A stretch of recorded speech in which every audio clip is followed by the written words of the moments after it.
Hi friends, welcome back to my YouTube channel. ನಾನು ನಿಮ್ಮ ಅಶ್ವಿನಿ ಗೌಡ. ಇವತ್ತಿನ ವ್ಲಾಗ್ ಯಾರ್ಯಾರು ನೋಡ್ತೀರೋ ಒಂದು ಸಬ್ಸ್ಕ್ರೈಬ್ ಮಾಡ್ಕೊಳ್ಳಿ, ಲೈಕ್ ಬಟನ್ನ ಕೊಡಿ, ಹಾಗೂ ನಿಮ್ಮ ಅನಿಸಿಕೆ ಅಭಿಪ್ರಾಯವನ್ನು ಕಾಮೆಂಟ್ ಮೂಲಕ ತಿಳಿಸಿ. ಇವತ್ತಿನ ಒಂದು ವ್ಲಾಗು ಫ್ರೈಡೇ ವ್ಲಾಗ್ ಆಗಿರುತ್ತೆ. ಆಷಾಢ ಆಗಿರೋದ್ರಿಂದ ಫ್ರೈಡೇ ಅಲ್ವಾ, ಅದಕ್ಕೋಸ್ಕರ ಬೇಗ ಎದ್ದು 3:30ಗೆ ಎದ್ದೆ.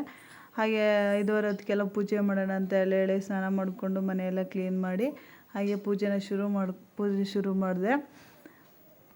ಎಲ್ಲ ಹಿಂದಿನ ದಿವಸನೇ ಪಾತ್ರೆ ತೊಳ್ಕೊಂಡಿದ್ನಲ್ವ, ಸೊ ಹಂಗಾಗಿ ಏನೂ ಅಷ್ಟು ಬೆಳಗ್ಗೆ ರಿಸ್ಕ್ ಇರಲಿಲ್ಲ. ಜಸ್ಟ್ ಎಲ್ಲ ಹೂವು ಇಟ್ಟು ದೀಪ ಹಚ್ಚಿ ಪೂಜೆ ಮಾಡಿದೆ. ಉಪ್ಪಿನ ದೀಪ ಕೂಡ ಹಚ್ಚಿದ್ದೀನಿ. ಫ್ರೈಡೇ ಆಷಾಢ ಶುಕ್ರವಾರ ಆಗಿರೋದ್ರಿಂದ ಏನೋ ಒಂದು ಗುಡ್ ವೈಬ್ಸ್ ಸಿಗುತ್ತೆ ಅಂತ. ಹಾಗೆ ಪೂಜೆ ಆದಮೇಲೆ ಬೆಳಗ್ಗೆ ಟಿಫನ್ಗೆ ಚಿತ್ರಾನ್ನ ಮಾಡಿದ್ದೆ. ಅದಕ್ಕೋಸ್ಕರ ಗೊಜ್ಜಾಗಿತ್ತು. ಆಮೇಲೆ ರೈಸ್ ಇಟ್ಟಿದ್ದೆ. ನಾನು ಜಾಸ್ತಿ ಕುಕ್ಕರ ಯೂಸ್ ಮಾಡಲ್ಲ, ಈ ಥರ ಉಪ್ಪ ಟೈಪೇ ರೈಸ್ ಹಾಕ್ಕೊಳ್ತೀನಿ. ಅಂದರೆ ಒಂಥರ ಚೆನ್ನಾಗಿರುತ್ತೆ ರೈಸು. ಚಿತ್ರಾನ್ನಕ್ಕೆ ಪುಳಿಯೋಗರೆಗೆಲ್ಲ ಈ ಥರ ಓಪನ್ ಟೈಪ್ ಮಾಡಿದ್ರೆ ಚೆನ್ನಾಗಿರುತ್ತೆ ಅಂದ್ಬಿಟ್ಟು ಹಾಗೆ ಓಪನ್ ರೈಸ್ ಮಾಡ್ತಾಯಿದ್ದೀನಿ.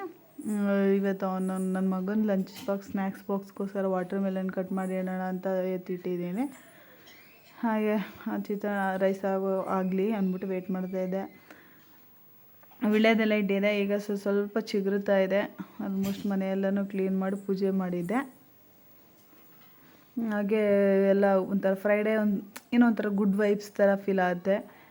ಅರ್ಲಿ ಮಾರ್ನಿಂಗ್ ಎದ್ದು ಪೂಜೆ ಮಾಡಿದ್ರೆ ಅದೊಂಥರ ಫೀಲೇ ಬೇರೆ. ಆಮೇಲೆ ಸರಿ ಆಯಿತು, ದೇವಸ್ಥಾನಕ್ಕೆ ಹೋಗೋಣ ಅಂದ್ಬಿಟ್ಟು ಬನಶಂಕರಿ ದೇವಸ್ಥಾನಕ್ಕೆ ಹೋಗಿದ್ದೆ.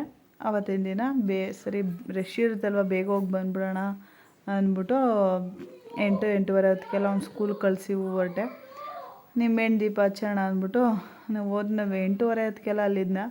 ಬಟ್ ಆವಾಗಲೇ ಎಷ್ಟು ಕ್ರೌಡ್ ಇತ್ತು ನೋಡಿ, ವಿಪರೀತ ಕ್ರೌಡ್ ಇರುತ್ತೆ ಆಷಾಢದಲ್ಲಂತೂ.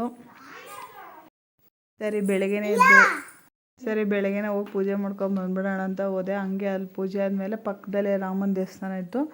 ಅದನ್ನು ಕೂಡ ಈಗ ರೀಸೆಂಟಾಗಿ ಓಪನ್ ಆಗಿರೋದು. ನಾನು ಯಾವತ್ತೂ ಅಷ್ಟಾಗಿ ಆ ಕಡೆ ಹೋಗಿರಲಿಲ್ಲ. ಸರಿ ನೋಡ್ಕೊಂಡು ಬರೋಣ ಅಂದ್ಬಿಟ್ಟು ಅಲ್ಲೇ ಹೋಗಿದ್ದೆ. ಅದು ಕೂಡ ತುಂಬ ಚೆನ್ನಾಗಿ ಕ್ಲೀನಾಗಿ ಇಟ್ಟಿದ್ದಾರೆ. ಇವತ್ತಿಷ್ಟೇ ಆಗಿತ್ತು ವ್ಲಾಗು.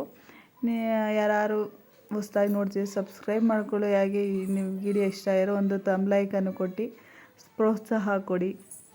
ನಿಮ್ಮ ಅನಿಸಿಕೆ ಅಭಿಪ್ರಾಯನ ಕಾಮೆಂಟ್ ಮೂಲಕ ತಿಳಿಸಿ.